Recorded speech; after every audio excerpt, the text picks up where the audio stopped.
Alors donc, pour cette nouvelle ambiance capillaire, qu'est-ce qu'on va faire? Donc, les oreilles dégagées. Ouais.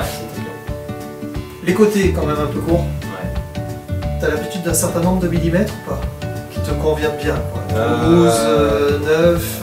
Tu me poses à chaque fois la question. Et à chaque fois, c'est le même, la même hésitation. Bon, je pense qu'on pourrait faire un petit 12 quand même. Ouais. C'est pas rasé le 12. Hein. Ah ouais. On est sur quelque chose de... Non mais 12, il me semble que c'est 12 en plus. 12, hein. Ça permet d'avoir un dégradé court sans être rasé. On va regarder ce que ça donne. Si c'est pas assez court, on descendra à 9. Ouais. Voilà. Voilà. Et pour la partie du dessus, donc, tu veux garder un petit peu de longueur, mais quand même en enlever? Pas trop de longueur? Pas trop de longueur. D'accord. Donc là, comme on n'a pas une grosse différence entre la longueur des côtés et du dessus, on va travailler en suivant la ligne du crâne, c'est-à-dire vraiment à la verticale, ici. Donc le peigne, on voit bien qu'à ce niveau-là, on va garder de la longueur ici. Voilà. Là, on n'aura presque rien à couper, pour un premier temps. Donc notre dégradé, il va démarrer comme ça.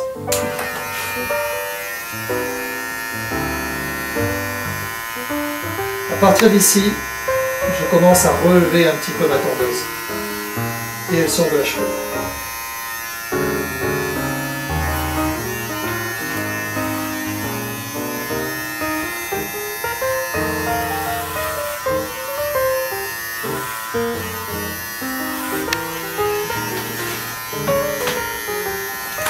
Si mon geste suit la forme du crâne, j'arrondis tout.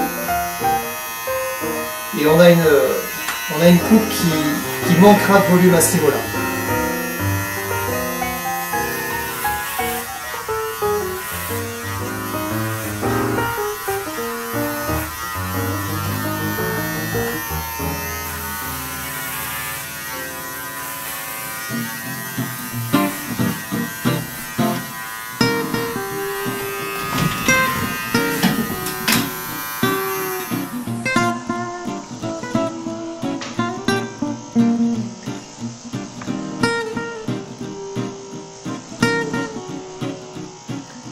Bien, vous mémorisez ce geste, hein. Il est important, hein. C'est ce petit geste du poignet qui nous fait sortir la tondeuse en ayant le moins de barre possible. Là, il y a une ligne horizontale qui est très visible. Cette ligne temporale, on va l'appeler, elle est nécessaire pour garder cette fameuse longueur au-dessus des tempes. Cette longueur qui va nous servir à couvrir un petit peu la zone frontale. Si je coupe trop court à cet endroit-là, ça mettra trop en avance l'implantation qui est un peu en recul là pour le coup, et ça risque de nous manquer après. Donc toujours ce petit geste du poignet, j'insiste là-dessus parce que c'est un petit entraînement que vous devez acquérir tranquillement, mais sûrement, parce que ça va vraiment nous simplifier la vie tout au long des coupes. Ici, on n'a pas de transition, vous voyez, on va utiliser juste du 12 mm du bas de la nuque jusqu'en haut. Mais il y a quand même une transition qui va se faire, c'est cette transition avec le dessus. Donc, que ce soit pour cette coupe simplement avec cette transition du dessus ou pour un dégradé qui va démarrer, admettons, à 3 mm, puis après du 6, puis après du 9, eh bien, il faudra toujours avoir ce petit geste. Donc, bien le travailler.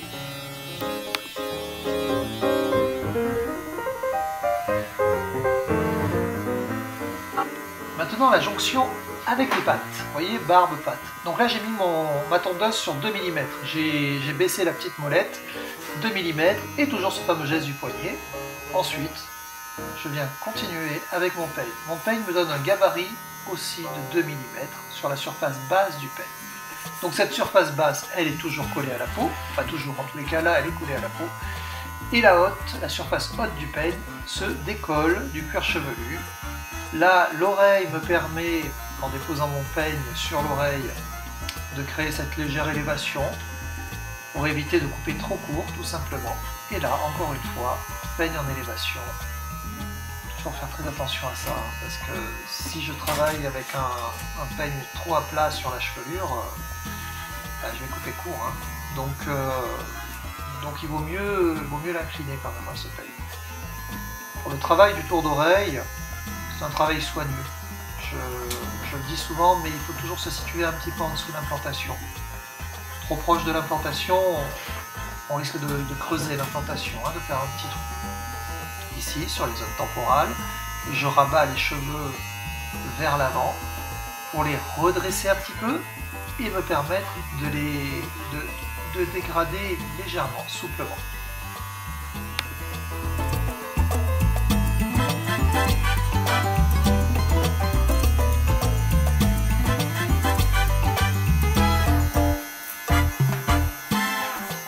Je reviens sur ce travail là de la jonction barbe-patte.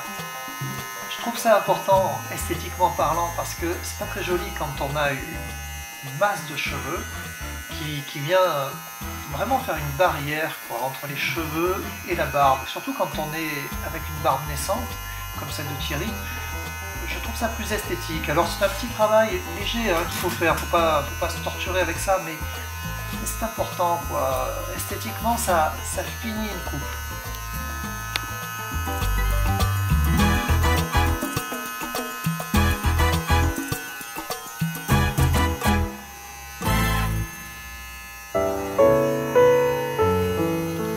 Alors le travail de la nuque. La nuque c'est tout un programme, hein. Chaque nuque est différente, il y a toujours des beaux épis dans une nuque et il faut travailler avec eux et pas contre eux, on ne cherche pas à les raser, loin de là, il faut faire ce qu'on peut avec eux. Hein. Vous voyez là par exemple sur la partie basse, il y a moins de densité de cheveux, ils partent complètement vers la gauche, alors qu'au-dessus ça nous fait comme une forte densité, plus épaisse et en plus de ça plus foncée, en tous les cas elle nous paraît plus foncée. Il y a tout simplement plus de cheveux et ils sont implantés vers le bas. Donc il faut composer, il faut faire des fondus. Le peigne incliné vient attraper les cheveux, les redresser, créer cette inclinaison que l'on voit là, avec toujours la même histoire, le bas du peigne contre la peau, le haut qui se dégage, et ça permet de créer ce fondu de nuque. Le fondu de nuque, chez l'homme, ça finit là aussi la coupe d'une manière très élégante. Et maintenant, on vient amorcer cette liaison avec le dessus du crâne. Et bien là, comme vous pouvez le voir, c'est du visuel. On a une masse que je suis en train de gommer petit à petit. Il faut le faire doucement. Le peigne vertical. Et là, vous venez tranquillement redresser les cheveux petit à petit, effacer cette masse. Vous pouvez aussi utiliser un sabot plus gros hein, pour faire ce travail-là.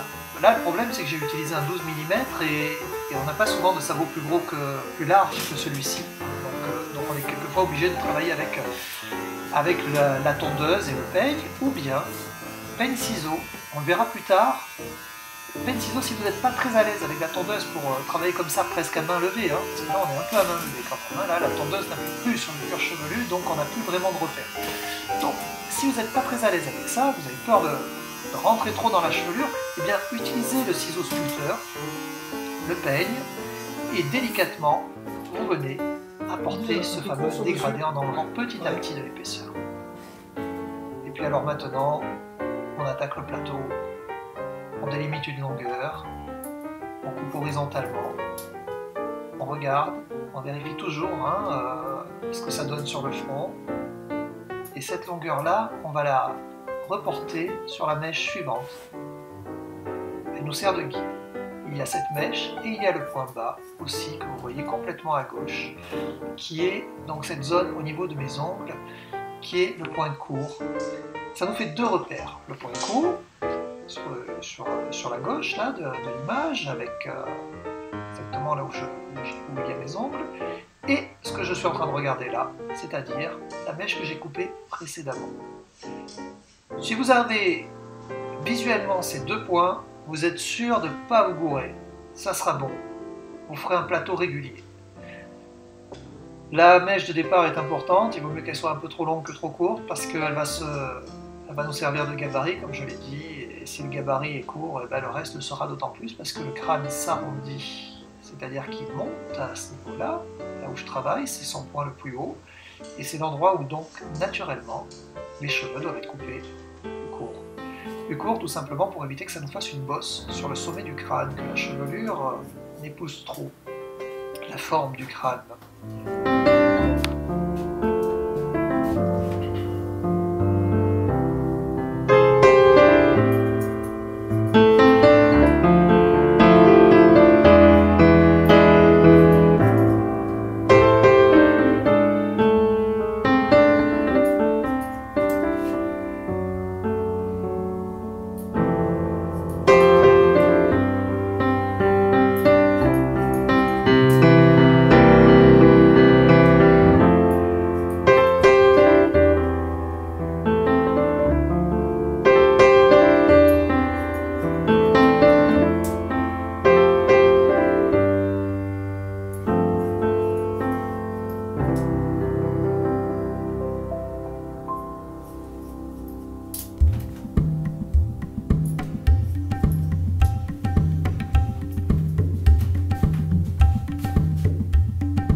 Maintenant, c'est cette fameuse jonction entre côté et dessus. Là, vous voyez, il y a un angle, ce qu'on appelle un angle. Donc on va procéder, comme je le fais là, avec les deux repères, le repère court du haut, le repère court du bas, une liaison entre les deux. Dans le jargon, on dit qu'on casse les angles. Mais c'est tout à fait ça, hein. On vient casser l'angle de la chevelure. Cet angle apporte une lourdeur visuelle et en plus de ça, réelle, quoi. Visuelle parce que ça se voit, il y a une masse qui est là, qui est présente, si on ne casse pas cet angle. Donc il faut le faire, là où il y en a le plus à couper, c'est sur les côtés. Derrière, là où je travaille maintenant, il doit être moins important. Alors, en plus, il y a l'épi, faire gaffe là par contre, de pas y aller trop fort, hein, parce que sinon on risque de se retrouver avec un bel épi bien visible et bien ingérable. Donc casser les angles, c'est pas compliqué, et on va affiner maintenant ce travail avec le ciseau sculpteur. Il vaut mieux pas trop couper court quand on coupe les angles, hein. Après, le ciseau sculpteur vient nous aider à affiner. Il faut bien comprendre qu'un coup de ciseau sculpteur, ça enlève à peu près 15 à 20-25% de cheveux. Donc on ne prend pas de gros risques. C'est-à-dire qu'en passant 3-4 fois, on n'en enlève même pas autant que si on passait un seul coup de ciseau droit. Donc le ciseau sculpteur, il faut être très à l'aise avec. Il ne faut pas aller proche de la racine. Toujours pareil, il faut rester sur les pointes. Et un geste régulier. Toujours un geste régulier. Quand je dis un geste régulier, c'est un geste commun entre la main droite et la main gauche.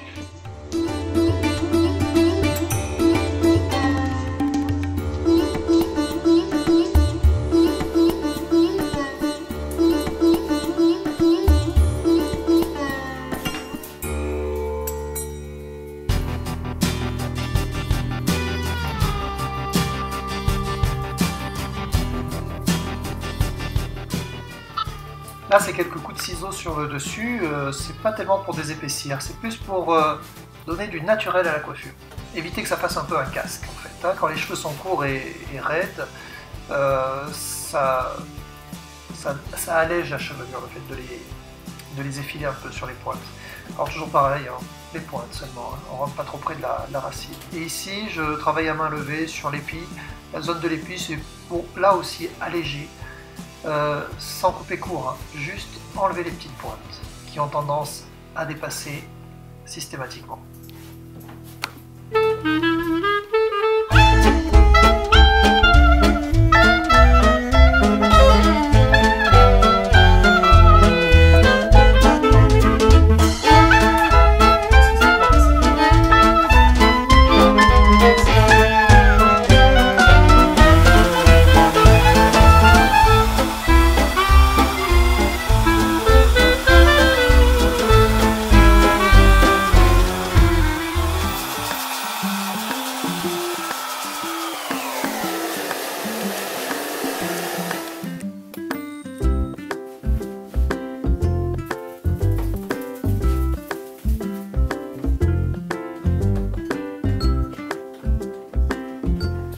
Voilà, on vient terminer la coupe avec le petit détail, hein, qui fait la diff.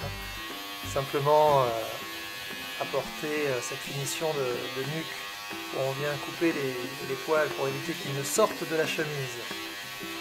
Bon, j'espère que ça vous aura pas paru trop compliqué cette petite coupe. Dédramatisez toujours la situation, allez-y avec douceur et simplicité, et on y arrive toujours. Merci beaucoup. Voilà, comme ça. De la serpente.